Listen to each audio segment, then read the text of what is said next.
अस्सलाम वालेकुम दोस्तों, मैं हूं रफाक अली और आप देख रहे हैं गुपचानी टीवी। गुपचानी टीवी को लाइक करें, सब्सक्राइब करें और वीडियो को वॉच पूरा करें।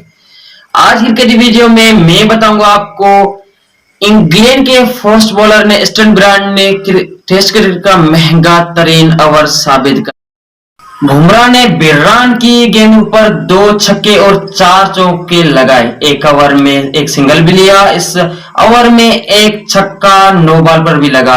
बिरान ने 5 वाइड बॉल भी दिए।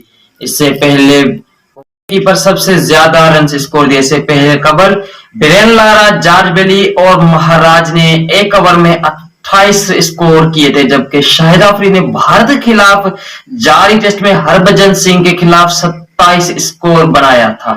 तो आज की वीडियो में सिर्फ इतना ही। अल्लाह हाफिज।